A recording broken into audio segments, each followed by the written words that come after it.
Thank you. So we'll move to question time. Senator Daniel. Thank you, President. My question is to the Minister representing the Prime Minister, Senator Wong. How many temporary exclusion orders in total have been issued over the life of the Albanese government? Thank you, Senator Daniel. Minister Wong. Thank you for the question. Obviously, those are matters within the Home Affairs portfolio, and I'm sure could be responded to by the Home Affairs Minister. But what I would say is that this government works to the full extent of the law available to us by the legislation passed by you, which is obviously limited in parts by the Constitution. Well, Senator, you know, I'll take that interjection because this is the latest issue that the opposition want to run on. They want the Parliament to change after having passed laws which they themselves know have to be constrained because of constitutional limits. They're now demanding as a stunt a law be passed which they never sought in government. I think we understand. No, I think we understand that they are playing politics with national security, and we do not. Minister Wong. Minister Wong, did you finish your contribution? Senator Duniam, first supplementary. Thank you, President. No answer to that. What assurances can the minister provide to the Australian public about whether Kirsty Ross-Emile has been issued a temporary exclusion order? According to media reports, she's openly declared that she wants to, quote, make bombs and is among the cohort of 34 Australian citizens seeking to return from Syria. Or if she hasn't been issued a TEO, why not? In the view of obvious seriousness and the dangers of such a mindset and the many associated security risks and implications flowing from it. Your time has expired. Minister Wong. Take advice from security agencies. We take advice from security agencies in relation to any individual, and Minister Burke has made clear that he will act in accordance with the full extent of the law when it comes to temporary exclusion orders, which was legislation passed when you were in government and supported by the opposition. The then opposition. Senator Duniam, second supplementary. Thank you, President. Does the minister concede that the sole person among the group of 34 who's been issued a temporary exclusion order should not have been given a passport to Australia first? Doesn't that defy the most basic purpose of the temporary exclusion legislation of 2019, which was to prevent a person from obtaining an Australian passport in circumstances exactly like these? Thank you, Senator Duniam. Minister Wong. I have responded to this yesterday. Any Australian, I will say it again, and I'd remind any Australian can apply for, and if they meet eligibility requirements, be issued an Australian passport. Full stop. Full stop. A passport can only be refused or cancelled on security grounds if a competent authority, that is a security agency such as ASIO, requests it. As I've said repeatedly, no such request was made. No such request was made. And I would just remind Senator Duniam what he himself said in the really quite disastrous press conference that he and his new boss gave on these matters, where he himself said, and I quote, "This is a terribly complex situation," and, quote, "anyone who suggests that it's straightforward is lying," end quote. Thank you, Minister. Senator Darmanin. Thank you, President. My question is to the Minister for Foreign Affairs, Senator Wong. The current conflict in the Middle East is making an already unstable region even more unstable and unpredictable. Over the last 24 hours, Iran has expanded its attacks across the region, with missile and drone attacks reported against multiple countries. What is the Albanese Labor government's assessment of the current state of conflict in the Middle East, and what are the risks of further escalation? Thank you, Senator Darmanin. Minister Wong. Thank you, Senator Darmanin, for the question. I know you and so many members of this place and the other place do have many constituents and relatives of constituents who are very concerned about what is happening and what is the situation, particularly in terms of the travellers who have not been able to leave UAE and other ports. This is a perilous and unpredictable time in the Middle East, and over the past 24 hours the conflict in the region has escalated and expanded. On a single day, the 2nd of March, Iran fired missiles or drones at 9 countries in the region. 9 countries in the region. The Deputy Prime Minister has confirmed that this included Al Minhad facility, which is used by Australian troops. We can confirm that all ADF personnel and embassies and deployed throughout the region are safe and accounted for. Iran has launched attacks on Bahrain, Iraq, Israel, Jordan, Kuwait, Oman, Qatar, Saudi Arabia and the UAE, including a drone attack as far as a UK military base in Cyprus in the eastern Mediterranean. We condemn these reckless attacks by Iran, including against civilians and civilian infrastructure. The regime is also threatening to attack vessels through the Strait of Hormuz, jeopardising global oil supplies and shipments. We call on Iran to cease these actions. The Albanese government has made clear that it supports actions to prevent Iran from obtaining a nuclear weapon and to prevent Iran from continuing to threaten international peace and security.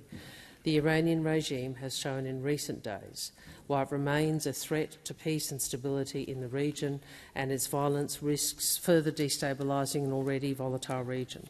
We do not want to see further regional escalation. We urge the protection of civilian life. We call for adherence to international humanitarian law, and we stand with the brave people of Iran. Minister. Senator Darmanin, first supplementary. Thank you, Minister.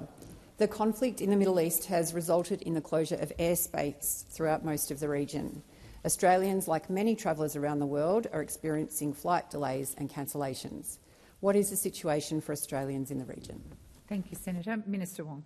Thank you, Senator, and thank you, President. Typically around 11,000 Australians a day travel through the region, 11,000 every day, the majority through the United Arab Emirates. And the situation is unprecedented because in this crisis it is the hubs that we would usually rely on in a crisis that are in crisis rather than being the solution. The number of affected Australians dwarfs any consular operation the Department of Foreign Affairs and Trade has ever conducted. This morning I spoke with the UAE Deputy Prime Minister and Foreign Minister to express our solidarity. I thanked him for supporting Australians impacted by travel disruptions, including the UAE's provision of accommodation and meals for Australians. UAE and airlines are working hard to put flights on for travellers when safe to do so. We will continue to work with airlines in the region to support Australians. Thank you, Minister. Senator Darmanin, second supplementary. Thank you. It is a relief to hear that some flights have been able to depart, but, Minister, as has been said, most of the airspace remains closed. And the travel advice for most of the region is currently do not travel. What is the Albanese Labor government doing to support Australians in the region? Thank you, Senator. Minister Wong. Thank you. I am advised that as you said, Senator, that a small number of commercial flights to other destinations were able to depart overnight. However, the unfortunate reality is that an immediate resolution to this situation is unlikely. Many Australians are also having issues with travel insurance claims and exclusions in their policies for conflict situations. Australians are looking to their insurance providers for certainty in uncertain times. And I'm pleased that the Assistant Treasurer has been working closely with insurance providers through this crisis, and we welcome the Insurance Council of Australia today declaring the conflict in the Middle East a significant event. The government will continue to press Australia's insurers to do the right thing by Australians facing disruption. Our priority, as I have said, is keeping Australians safe. We have activated the Crisis Centre, opened a registration portal for Australians in Israel, Iran, the UAE and Qatar, and we urge Australians to follow Smart Traveller for the latest advice. Senator Patterson. Thank you, President. My question is to the Minister for Foreign Affairs, Senator Wong. Minister, at Senate estimates hearings on the 12th of February, during an exchange on the subject of so-called ISIS brides, you said, and I quote, "Australian citizens have various entitlements which are not discretionary under law and no government is able to make them discretionary." End quote. Is it true that as Foreign Minister you have no discretion under current law to refuse to issue a passport under any circumstances? Thank you, Senator Patterson. Minister Wong. I have made clear already in this place it is possible for the Foreign Minister to refuse or cancel a passport on security grounds. She said that. This will be the 5th time. If a competent authority requests it, ASIO. You are not a competent authority. Senator Wong. Newsflash. What I have said Newsflash. is that ASIO and other competent authorities have not made such a request. Thank you, Minister. Senator Patterson, first supplementary. Thank you, President. Minister, Section 9 of the Australian Passports Act states that a minister may issue emergency documents. Furthermore, the entitlement to a passport outlined in Section 7 is qualified in Section 8, which requires, quote, the minister to be satisfied of a person's citizenship and identity. Can the minister confirm if the passports or travel documents issued to the 34 so-called ISIS brides and their families were authorised under Section 9? Thank you, Senator Patterson. Minister, sorry. Thank you.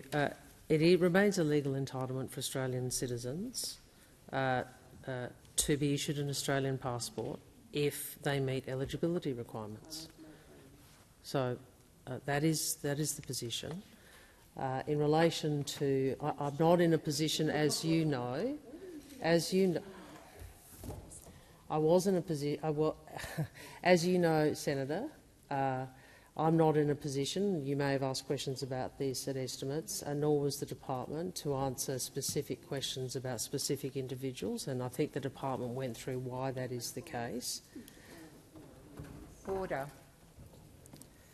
But what I would say is that— Senator Ruston, come to order. Minister Wong, do you wish to continue? Does Senator Ruston want me to respond, or would she like to?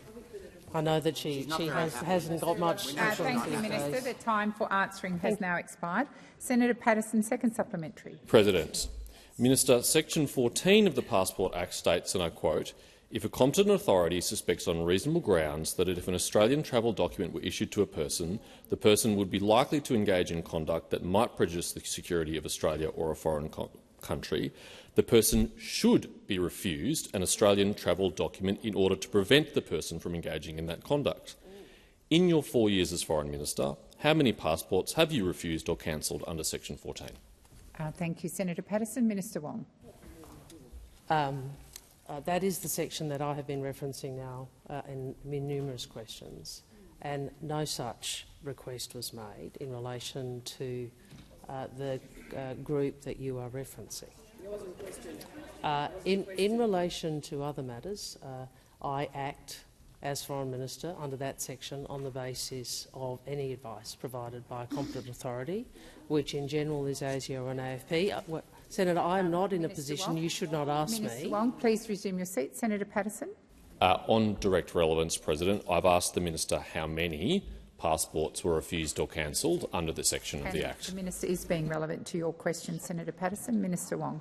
I mean, the extent to which the irresponsible, those opposite are irresponsible, that you would actually ask questions about the advice of security agencies. I act on the advice of security agencies. I act on the advice of security agencies, and if you want— you have been on PJSIS, you have been on the committee, Senator. If you want a confidential briefing on classified matters, I will provide it. Did you hear what I said? If you want a confidential briefing on classified matters, I will provide it. Has expired. Order. Order. That was extremely loud and disrespectful, and some of the people on my left on the front bench were louder than the minister. This is not a football match, it's the Senate. Senator Faruqi. Thank you. My question is to Minister Wong. Minister, Muslims and migrants of colour are under attack across the country. Racism is rising, women attacked on the streets, white supremacists plotting violence on mosques. In yesterday's censure of Senator Hanson, you stated, I want every Australian child to know and to believe that they belong here.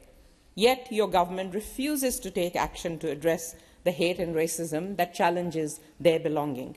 In your speech and motion, the words racism and Islamophobia were not even mentioned. The National Anti-Racism Framework, a plan to tackle systemic racism, that exists in this country has been gathering dust on government shelves for more than 450 days now. Minister, if you seriously care about eliminating racism, why have you not even responded to the National Anti-Racism Framework? Thank you, Senator Faruqi. Minister Wong. Thank you, Senator. There are many people in this chamber who have spent much of their lives standing up against hatred and racism. And one of the things that I have believed, which clearly you do not, is that we do best if we do that together. And if we stand in solidarity together, even if we don't agree with each other on many things, that we could stand in solidarity with each other. I remember, as a young Asian Australian, you don't want my, this is not legitimate. Wong, please resume your seat. Just a moment, Senator Faruqi. I haven't called you. I'm just waiting for some order in the chamber. Senator Faruqi. I have a point of order on relevance, President. My question was specifically about the National Anti-Racism Framework. Yes, and Senator, order. To those on my right, I'm running the Senate. Senator Faruqi, you also had quite a significant and broad-ranging introduction to your question, and the minister's being precisely relevant. Thank you. I remember as a young Asian Australian, and I think I speak for many of my generation, how comforted we were by the bipartisan support for a non-discriminatory immigration system, including by members of the Liberal Party, and also how confident we were by bipartisan condemnation by many of Senator Hanson when she was in her first iteration. And I want to acknowledge Senators Scarr and McLaughlin for their principled stance yesterday, because it speaks to a history of bipartisan support for respect and equality that we have in this country. So, Senator, what I would say to you is we may not agree on everything, but surely together people can stand together against racism, which is what this Senate sought to do yesterday. And it saddens me that instead you chose to engage as much in an attack on me personally as on Senator Hanson. Senator Wong. Senator Ormond-Payne. Oh, sorry, I thought you were standing. I was standing. It was a point of order on impugning the motivations of a senator. Senator Ormond-Payne, that is not a point of order. Minister Wong, did you wish to continue? Thank you. I think the motivations which were impugned in the question were mine. And what I would say is all my life, and including yesterday and all the time in public life that I've had, I will stand against racism. On the anti-racism framework, that is a matter for the Attorney-General, and I will refer her. Thank you, Senator Wong. Please resume your seat. Senator Faruqi, I'm not sure if that comment was directed to Senator Wong. If it was, I will ask you to withdraw it. Directed to the Labor government. Senator Faruqi, in the interests of the chamber, I would ask that you withdraw. I haven't finished speaking, Senator Waters, so I would like respect from you until I finish speaking. Then I will come to you. So please resume your seat. Senator Faruqi, in the interests of the harmony that I am trying to establish in this chamber, I would ask you again, in the interests of the chamber, to withdraw that statement. Senator Waters. On the topic of withdrawals, Senator Sterle has been a frequent nasty contributor, and his most latest contribution against Senator Faruqi must be immediately withdrawn. Well, and he's just repeated it as well. Thank you. Senator Sterle, Senator, I have three senators. Order. Just a moment, Senator Ayres. I'm going to restore order first, and then thank you. Senator Sterle, silence. Senator Waters, you've made a point of order. I'm going to address it, but I will not address it until the chamber is quiet. Senator Sterle. It would be my pleasure to withdraw for you, President. Thank you. Senator Ayres. So, a point of order. I would seek that Senator Faruqi withdraw what she just said. It was in no way Prior to what she said you. Like, there's in no way possible to make an argument that that was a reflection upon the government. It was a snide, unserious, personal attack, and it ought to be withdrawn. Thank you, Senator Ayres. Senator Faruqi. President, I withdraw, but this chamber has massive double standards. When a Labour member stands up and calls me a cretin, and you say you are standing up for racism, he calls me a... Senator Faruqi, resume your seat. Right, when the chamber is quiet, Senator Faruqi, I asked you to withdraw.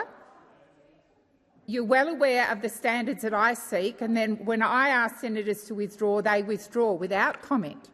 So I'm asking you to withdraw. Senator Faruqi, you are not in a debate with me. Senator Allman-Payne, resume your seat. Resume your seat. I'm not going to come to you at the moment.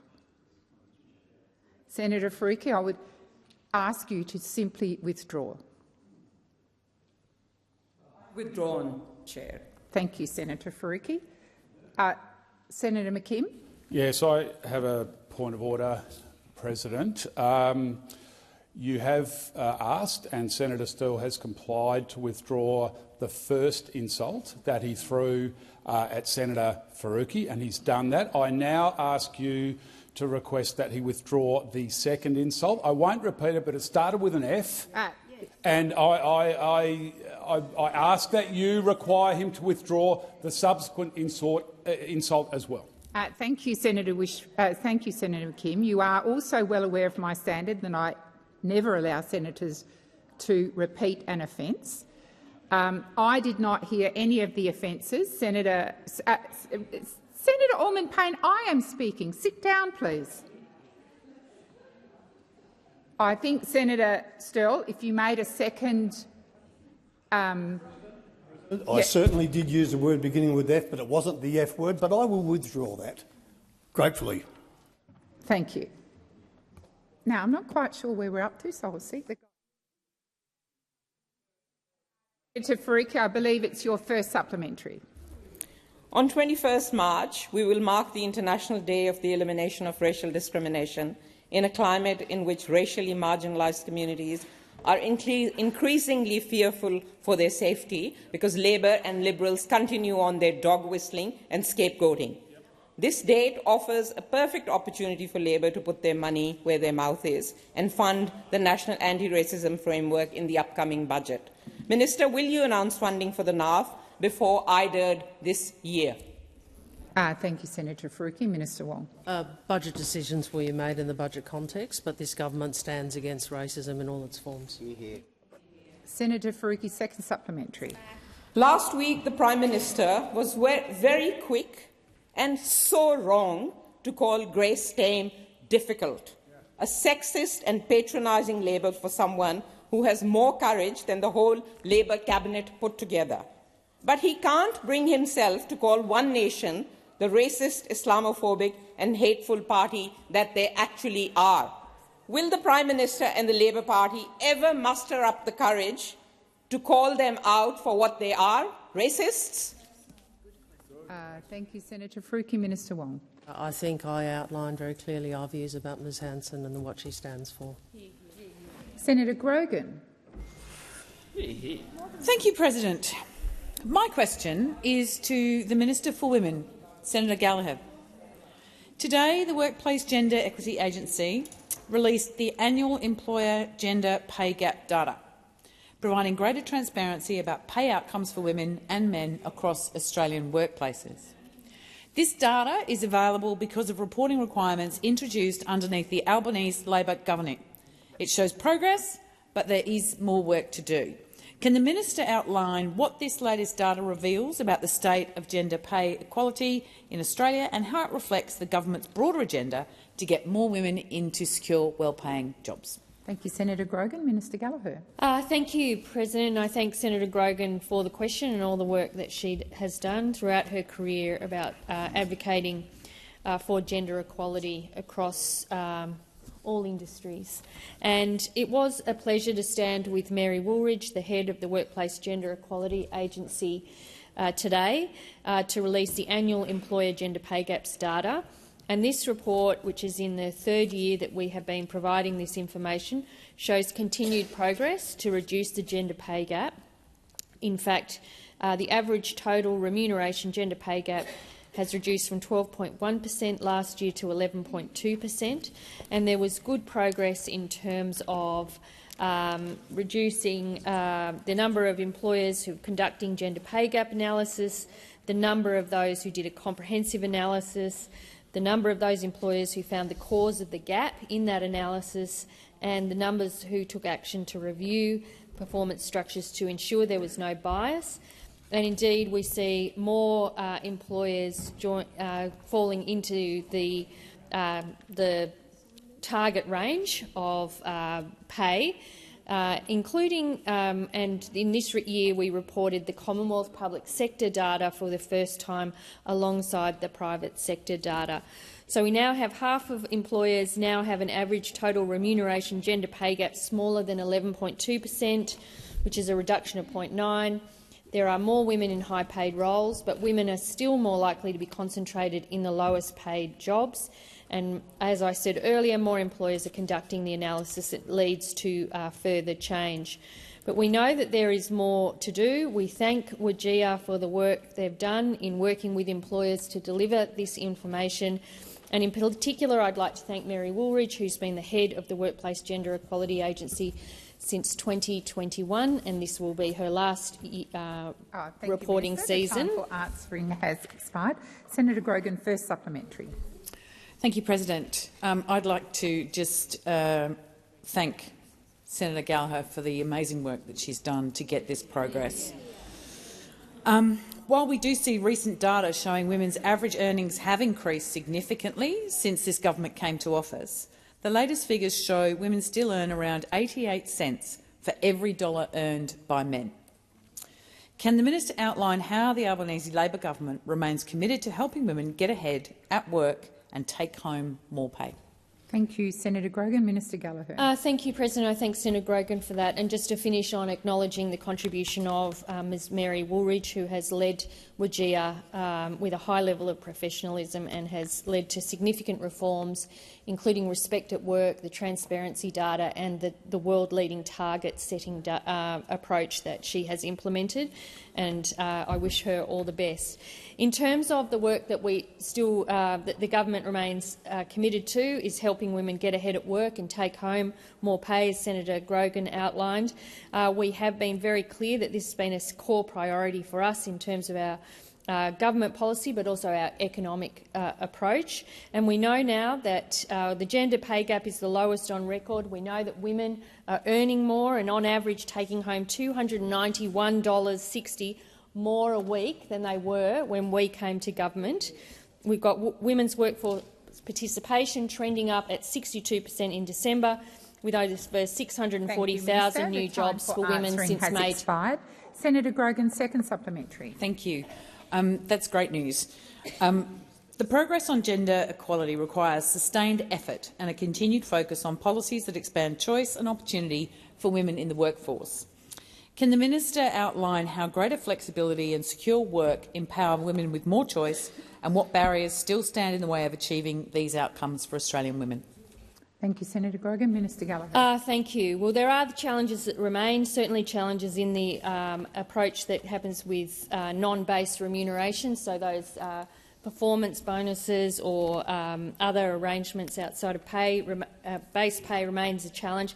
But we also know that flexible work is a key issue for women, and where that is not addressed, when workplaces genuinely don't support flexibility, including access to flexible work. And I should point out, today is the one-year anniversary of the Liberals announcing their scrapping of working from home, which went down. It's been 12 months since that big policy announcement that went down like a lead balloon. And why did it go down like a lead balloon? Because women who are already juggling everything else were told by the Liberal Party that you're a bludger. You're a bludger. If you're not in the office, you're a bludger. And that's what they heard. And that's what they don't get about women's policy, is we need flexibility when it comes to work. The time for answering has expired. Senator Lambie.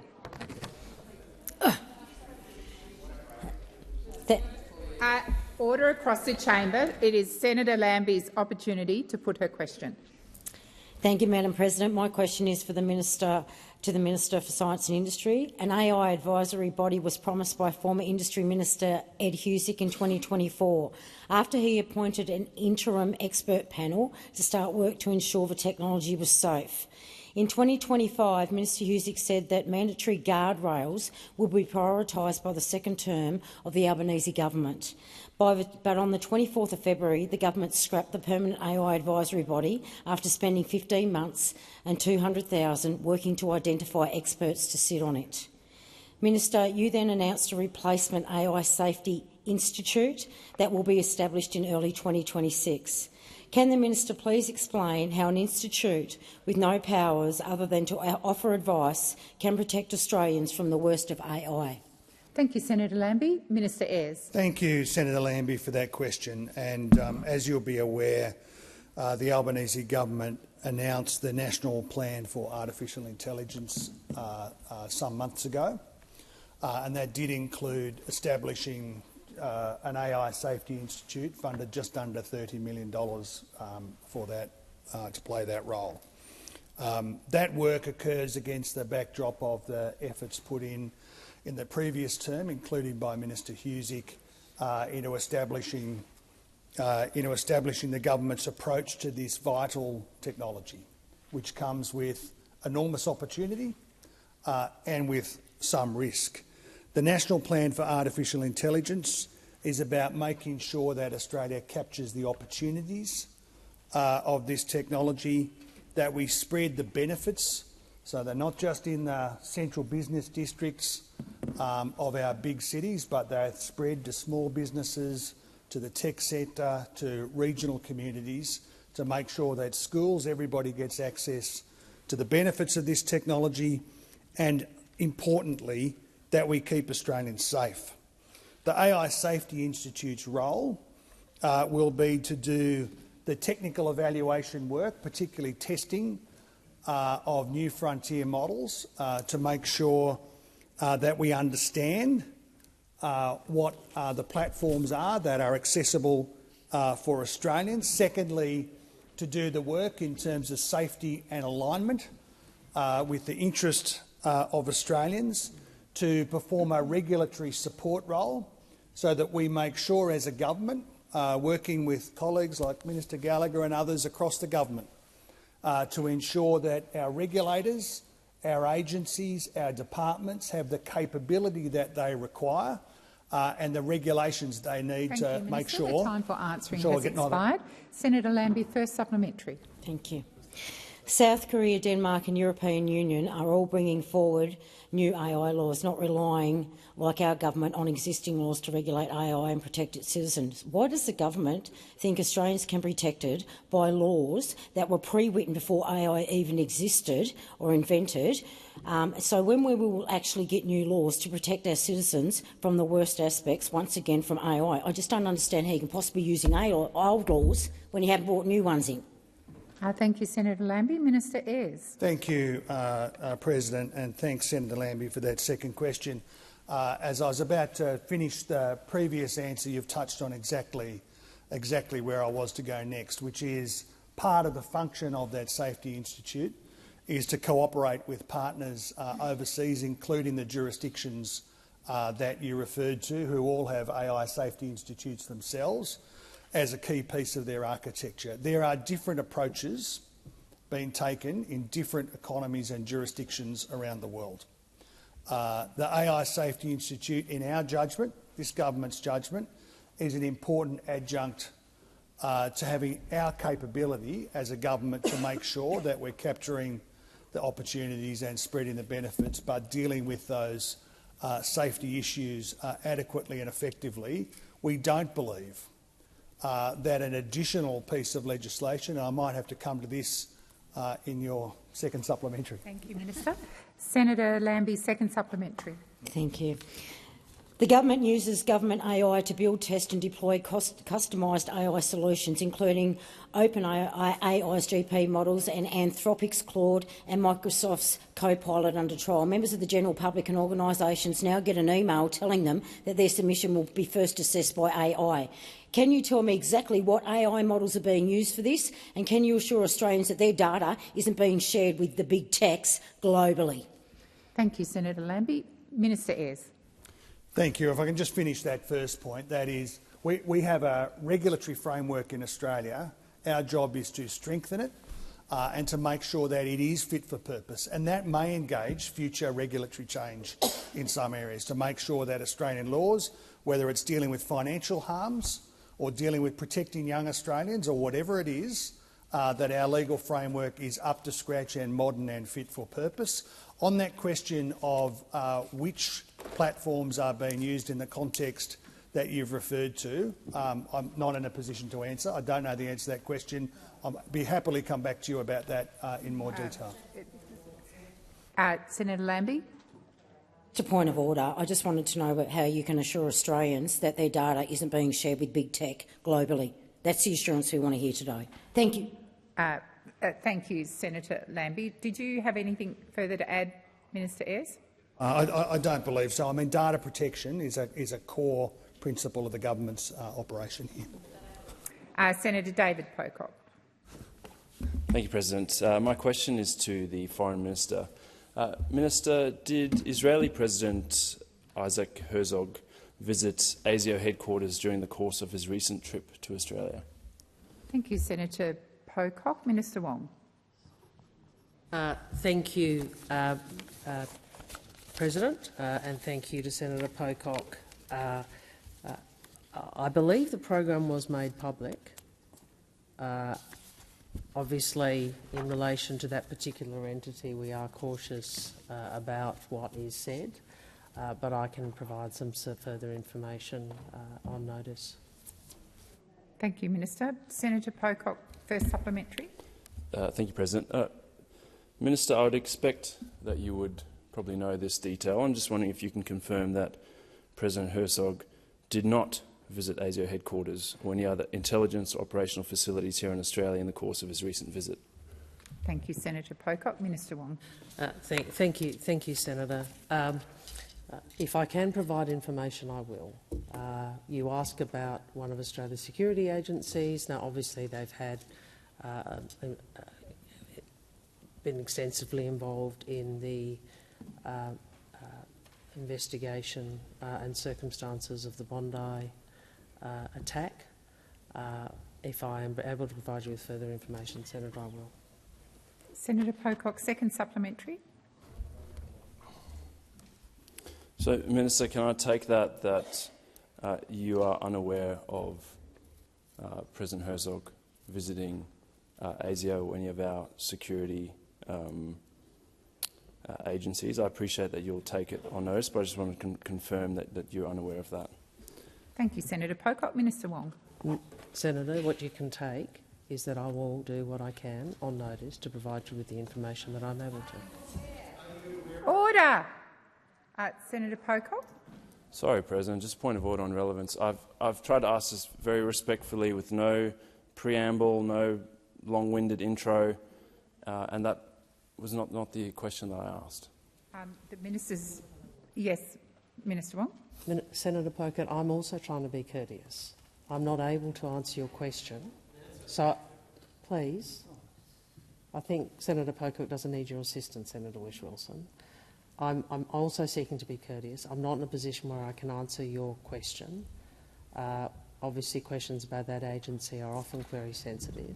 I will clarify what I am able to outline to you, and I will come back to you. So I'm seeking to be courteous also in my response.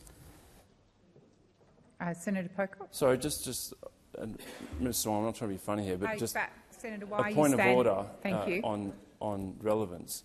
My question was whether you know and you can't say, or you. Senator Pocock, I've listened very carefully to your questions and the minister's answers, and she is being directly relevant to the question. And in the first in your first question, the minister's agreed to take on notice and to see what she can provide. So she has been relevant for all of your questions. I'm going to move on. Senator Roberts. Thank you, President. My question is to the Minister representing the Minister for Climate Change and Energy, Senator Ayres. Yesterday, I asked you to confirm Australia was entering a period of oil supply disruption with a mere 26 days of petrol in the system. Under International Energy Agency guidance, the minimum fuel reserve is 90 days. Yet you responded that Australia has 150% of our minimum requirement. The Albanese government last year quietly chose to ignore the International Energy Agency and decided to introduce instead your own minimum stockholding obligations, which you set at a mere 24 days. Problem solved. Aside from 26 not being 150% of 24, Minister, how can you justify ignoring International Energy Agency best practice and introduce a patently absurd and dangerous minimum stockholding obligation of only 24 days of petrol supply? Why are you entrenching energy insecurity and volatility for which Australians will pay? Thank you, Senator Roberts. Minister Ayres. Well, if I can start at the end of that question and then I'll try and deal with some of the substance of it.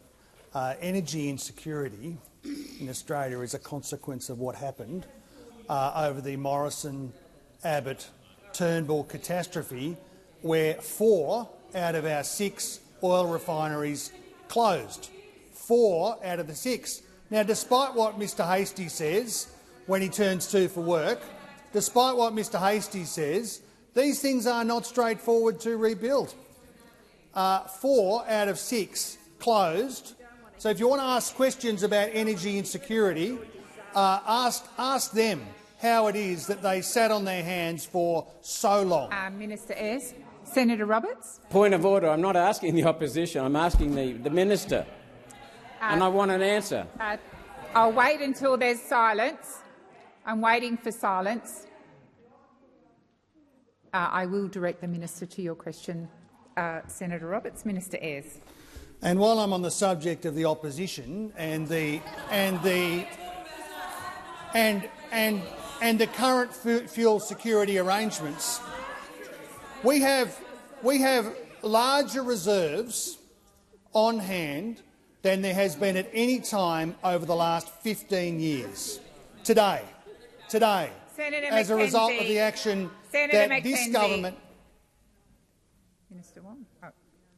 Please continue, Senator Ayres. As a result of the action, not words, the action that this government has taken. Better than 15 years. Now, the last government, when Mr Taylor was in charge of energy, when it was unclear, Mr Morrison was also the minister, I think, at the same time, secretly. His announcement, Mr Taylor, the worst energy minister in Australian history, who did more to debauch and pull down our energy policy framework, his proposition was that Australia's fuel reserves should be contained in Texas. Thank you, Minister Ayres. The time for answering has expired. Senator Roberts, first supplementary. Thank you. Thank you, Minister. In the next few weeks, Brisbane's Lytton fuel refinery is scheduled to close for 10 days' maintenance. Lytton produces the majority of Australia's domestic petrol, diesel and industrial gas production. 10 days' production taken out of the system at a time of supply shortage is a recipe for disaster. Why didn't the Albanese government secure additional supply prior to Lytton closing to ensure fuel security in Australia? Thank you, Senator Roberts. Minister Ayres. I'll just say in relation to the previous question, Texas, the United States, not Texas, Queensland. Right? That's where, supposedly, this character had our fuel. Now, you say that there is a 10-day... I couldn't be any more relevant. Minister Ayres. Senator Roberts. Point of order. I'm not asking about Texas. I'm asking about Lytton and securing additional fuel supplies to protect this country. Thank you, Senator Roberts. I was about to direct the minister to your question, but he went to the question himself. Minister Ayres. I did, President. I did. And of course, these kind of maintenance shutdowns occur from time to time. If there's anything in relation to this particular shutdown that I can provide to you, I will. But I just say there's not 6 oil refineries. There's not 6. 4 closed. And 4 closed when Senator Canavan, who's very noisy about these issues in opposition, but was as quiet as a mouse when the other side was in government, was never when I think I've run out of time. Thank you, Minister. Order. Order across the chamber. Order. Senator Canavan and Senator Watt. Order. Order. Senator Roberts, second supplementary. Thank you. Of the 3,000 oil tankers that service Australia, we own just 4, with a total capacity of approximately 1.8 million barrels every delivery cycle, which takes 30 days from Singapore and 40 days from South Korea, our major supply point. 1.8 million barrels is enough to last Australia 6 days. Minister, what's your plan here? Beg other countries for some of their oil? Force Australians to pay $3 a litre at the pumps? Or use a petrol shortage to introduce more Labor communism control? Thank you, Senator Roberts. Minister Ayres. I'm not sure there's an adjective big enough for that overreach in the English language, really. But if you're so critical of Mr Taylor's performance as the Energy Minister, the fact that our merchant fleet declined over that period, the fact that 4 out of our 6 oil refineries closed, the fact that 24 out of 28 coal-fired power stations announced their closure, why do you cuddle up to them so much? Please resume your seat. Senator Roberts. I'm not asking about his uniparty mate Taylor, Mr Taylor. I'm asking about his own policy. What's he going to do? Senator Roberts, you've made the point of order. I will draw the minister to your question. Minister. Well, I've answered the question. I just make the point. That if you and the Nationals and the Liberals really want to get behind Mr Taylor, who was the worst energy minister in our history, did more damage than any other person to Australia's energy security, did more, along with Senator Hume, to trash the economic record of the Liberal Party in their last election, be our guest. Senator Stewart. Thank you, President. My question is to the Minister for Indigenous Australians, Senator McCarthy. Yourself in your capacity as the Minister for Indigenous Australians and the Prime Minister have both made clear in your statements that closing the gap remains a priority for the Albanese Labor government. How is the government working in partnership with First Nations communities, peak bodies and state and territory governments to make real progress on closing the gap and expand opportunities for Aboriginal and Torres Strait Islander people? Thank you, Senator Stewart. Minister McCarthy. Thank you, President, and I thank the senator for her question and for her support on our work on closing the gap. The Albanese Labor government is working in partnership, President, partnership with First Nations communities, partnership with the Coalition of Peaks, state and territory governments to try to improve the outcomes for First Nations Australians. Our Closing the Gap plan demonstrates the progress we have made and still the work ahead. We promised at the last election to create 3,000 jobs in remote communities, and I am delighted that we're doubling that number to an incredible 6,000 jobs, as the Prime Minister announced. It's an investment in real jobs with proper wages, superannuation and career pathways, President, and we're tackling cost of living. Our low-cost essential subsidy scheme is already saving families at the checkout in 113 remote stores around the country. It's slashing the cost of 30 essential items so families can put more food on the table. Now we're expanding that program to all 225 remote stores right around the country. In health, President, we're upgrading critical Aboriginal community-controlled health services, and we're making sure our public hospitals better support First Nations people through a joint $450 million boost through the National Health Reform Agreement. We're delivering the first standalone national plan to end violence against Aboriginal and Torres Strait Islander women and children, and backing that in, President, with an immediate $218 million injection of funds into frontline services.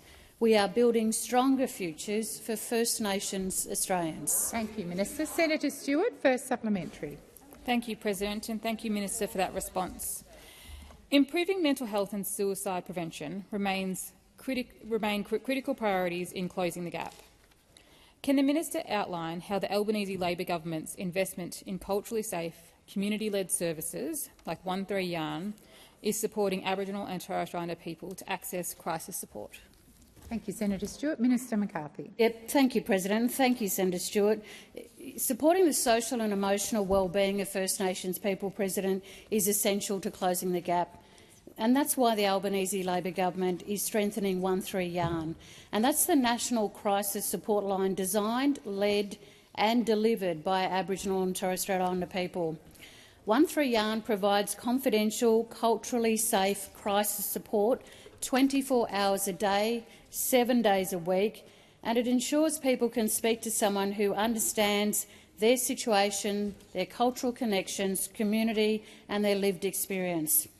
The $13.9 million investment we've announced through Closing the Gap will extend operating hours and expand services so people can access support when they need it the most. Thank you, Minister. Senator Stewart, second supplementary. Thank you, President, and thank you, Minister. Recent flooding across Central Australia and the Barkly has highlighted the challenges remote communities face in accessing essential services and reliable food supplies. How are the Albanese Labor government's Closing the Gap investments strengthening remote stores, improving food security during extreme weather and supply disruptions? Thank you, Senator Stewart. Minister McCarthy. Thank you, President. Well, we've certainly seen tremendous amounts of rain right across Central Australia and even still right through up to the north. This is all too common during the wet season in the top end, but our food resilience package is helping stores limit the impact in terms of some of our communities being cut off from access. It is working. It's why the Albanese Labor government is expanding that package to 75 additional remote stores. We're upgrading storage and refrigeration so stores can keep essentials stocked and food fresh when roads are cut off, which has been happening quite a lot recently. And all we heard, certainly from those yesterday opposite, was just negativity. And I do encourage members opposite to really see what we are trying to do here. You know, it's one of the first times that I haven't seen that bipartisan support here in the Senate, and I really urge senators to try and do that. Has expired. Senator Sharma. Thank you, President. My question is to the Minister for Foreign Affairs, Senator Wong.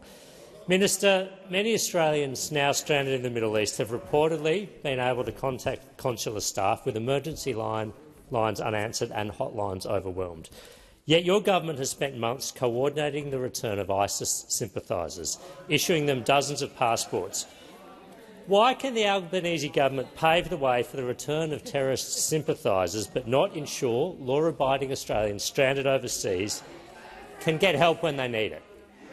Order on my right.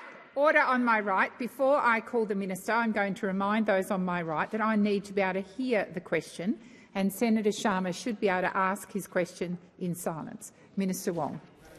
This is it's one of the few times I will take an interjection from Senator Shoebridge. That's the great moderate hopeful channeling Peter Dutton now. Senator, your question, because you are smart enough, you know that your question is incorrect, that what you are asserting there is untrue. But I will leave aside the political untruth in relation to the Syrian cohort. What I will go to, which I hope matters, is what we are doing for Australians in the Middle East. And as I have been very clear with the Senate, the public, yes, the numbers are larger than any consular crisis that the Department of Foreign Affairs of Trade, including when you were working there, have ever dealt with. And we have 115,000 Australians in the Middle East. 11,000 Australians transit through Qatar and the United Arab Emirates every day. It is a major hub for Australians to go to and from other parts of the world, to and from Australia. And staff in consulates, in embassies and at the crisis centre are working around the clock, and we will do everything we can. What I have said is obviously we're looking at whatever arrangements we can make, bearing in mind that, given the numbers, the best way of ensuring people can get home safely and quickly is for flights to resume. But as I also have been upfront in saying, currently the situation in the Middle East is risky and unpredictable. 9 countries were hit in one day, and we know we have seen the hubs hit. And that is the reality of the situation that the government is dealing with. I feel for Australians overseas. The time for answering has expired. Senator Sharma, first supplementary. Thank you, and thank you, Minister. Look, I do point out that the Boxing Day 2004 tsunami, there were some 15,000 Australians unaccounted for in the hours after that. So I appreciate this as a significant consular crisis, but we have dealt with ones of a similar magnitude before. Last week, Minister, DFAT ordered the departure of dependents from Israel and facilitated the departures of dependents from Jordan, Qatar and the UAE. If the government knew the situation was deteriorating to the point of withdrawing its own personnel, why did you not publicly front up and warn the Australian public at that time? Senator Sharma. I'll wait for silence. Minister Wong. Senator, you know that the government has a policy around no double standards, which is why that travel advice was published on its travel advice channel, Smart Traveller, and my office made media aware on the 25th of February. And you would know that from your vast experience. I would also say I can take you through the very many the iteration of travel advice, which, as you would know, is done on advice and after consideration, that have been put out. The travel advice that we have been giving has been in line with like-mindeds. We have issued a number of warnings, including on the 15th of January and the 30th of January. The time remaining doesn't me. Order. Senator McKenzie, I don't believe this is your question. I'll ask you to be quiet. Senator Sharma, second supplementary. Thank you, President. Well, my question was, why did the minister not stand up last week and reiterate that travel advice from her department? Because clearly, given the significant US military build-up in the region, given we were ordering the departures of dependents and facilitating the departures of others, we saw this crisis coming. Wouldn't have acting earlier allowed us to mitigate the impact of Australians abroad, and doesn't this represent a failure of preparedness and communication that has left Australians stranded with limited options? Thank you, Senator Sharma. Minister Wong. It's always so disappointing that when there is a crisis for this country, the first thing that opposition do is try to make politics out of it. Always go to politics about it. That is what they always do. Minister Wong, Minister Wong, please resume your seat.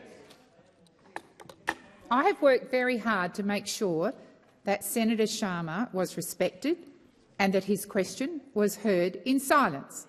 That same respect applies to Minister Wong's answer. Please continue, Minister Wong. Can I say I want to make some comments? Order. Order. Senator Watt. I've just finished saying to the Senate that Senator Wong needs to be heard in silence, and yet the interjection started. Again, Minister Wong. This year, before the conflict began on the 28th of February, we issued a total of 41 travel advice updates for the Middle East, including to warn that conflict could result in airspace closures, flight cancellation and other disruptions. We posted 26 times across X, Facebook and Instagram, including on 15th of January. Regional tensions in the Middle East are high and the security situation could deteriorate rapidly and without notice. This may result in airspace closures, flight cancellations and other disruptions. On the 30th of January, we also provided information that there is a risk of further escalation and closure of airspace around transit hubs in the Middle East may impact flights globally. Senator Sheldon. My question is to the Minister representing the Minister for Employment and Workplace Relations, Senator Watt. Since the election in May 2022, a key priority of the Albanese Labor government has been delivering higher wages for workers. How important is it for the government to continue its policy of higher wages for workers to help Australians with cost of living pressures? I'm going to wait once again until there's order on my left. Minister Watt. Sorry, I was so enraptured by that question, President. Under the Albanese Labor government, Australians are earning more and keeping more, helping them to deal with cost of living pressures. Wages increased by 3.4% to December 2025, up from 3.3% in September. Minister Watt, please resume your seat. Once again, order on my left, particularly those on the front bench. Minister Watt, please continue. So, as I say, wages increased by 3.4% to December 2025, up from 3.3% in September. And that just doesn't happen by accident. It's the result of deliberate Labor policies that have actively increased wages. Of course, all of this has been opposed by the Coalition because they don't want to see everyday Australians getting ahead. And if you thought it would be any better under the new Liberal leadership team, you would be very, very wrong. As the former leader, Ms Lee, remember her? None of you seem to. She said last week the new Liberal leadership team immediately re-adopted her policies. Kind of makes you wonder what the point was, really. We've got a new Liberal leader whose solution to cost of living was long lunches for bosses, and a deputy, who hasn't been given a question yet, I notice, who wanted to ban working from home. Happy anniversary, Jane. The rap sheet is long when it comes to these characters. Let's look at the new Shadow Treasurer, Mr Wilson, who has criticised the Fair Work Commission's decision to increase the minimum wage and opposed legislation enshrining penalty rates in law. And the Liberals' secret election review, hidden by the opposition leader but now leaked to the media, admits that those who now have control of the party were the architects of their electoral defeat. The review blames policies like opposition to income tax cut. You should make that bloke leader. Oh, that's right, you have. That's right. And the denial of flexible working arrangements. Happy anniversary. Oh. Minister Watt, please resume your seat. I'm waiting for silence. Senator Henderson. Thank you very much, Madam President. A point of order. Could you ask the minister to direct his answer through the chair? Thank you. Senator Henderson, I am more than happy to do that. I would also request that the front bench, Senator McKenzie, just as I'm speaking, to try and get order, you interject. Perhaps there's a deal here. Senator Watt can direct his questions to the chair, and the front bench, on my left, can be quiet. Minister Watt. Well, through you, President, we are very happy to see Senator Henderson back on the front bench. And the challenge for the Coalition now is will they heed their own review or continue to cut Australian wages? Thank you, Minister. The time for answering has expired. Order. I'm waiting for silence. I'm waiting for silence. Senator Sheldon, first supplementary. The Albanese Labor government knows that higher wages are vitally important to ensuring the pay packets of Australian workers can keep pace with cost of living pressures. Improving working conditions can also have a material benefit in the lives of millions of workers across the country. How has the government improved conditions for Australian workers, and how important is it that these measures are maintained? Thank you, Senator Sheldon. I'll just wait for silence again. Order. Senator Watt. Minister Watt. Thanks, Senator Sheldon. Well, whether it's our closing loopholes legislation, voted against by the Coalition, fixing the labour hire system, voted against by the Coalition, or enhancements to flexible working arrangements, the Albanese government knows that making changes to help workers get ahead is really important to do. Unfortunately, that view is not shared by those opposite who only wish to punish workers who want more flexibility. The treasure trove of quotes from the new Shadow Treasurer. He wants to repeal the right to disconnect. He wants children to take up side hustles to help feed their families. And as has already been canvassed by Minister Gallagher, the architect of their failed work-from-home policy, Senator Hume, is now in charge of their entire industrial relations policy. Now, the Liberals' secret review was scathing in its assessment of the policy which Senator Hume led. And how do we know that? Because I tabled the Liberal Party review of their policy. And my favourite line in that review on page 18 about the work-from-home debacle, memories vary on who approved it. It was Watt. Senator Hughes. Thank you, Minister Watt. Senator Sheldon, second supplementary. The Albanese Labor government's policies of higher wages and better conditions are also driving increased participation in the labour market. With a record number of Australians now in work, how is the government helping to keep Australians in a job? Senator Mackenzie, it seems you want to ask this question, but the question was directed to Minister Watt. Minister Watt, please answer. Well, no Nationals have had a question today, but maybe there's always hope. Since the government came to office in May 2022, more than 1.2 million jobs have been created.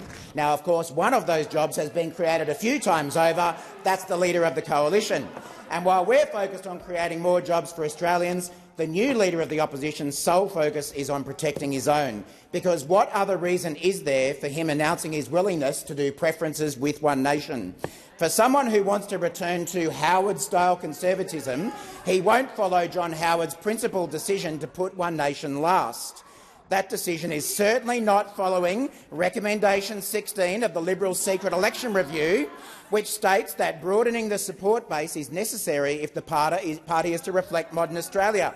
Now, when the authors of that review said that they need to broaden the base, I don't think they were talking about Bolt and Credlin. They were talking about a wide range of Australians, including the Australian workers who deserve every pay rise they've got under a Labor government. Senator Wong, Minister Wong. As much as I would like to keep listening to Senator Watt, Minister Watt, I ask that further questions be placed on notice.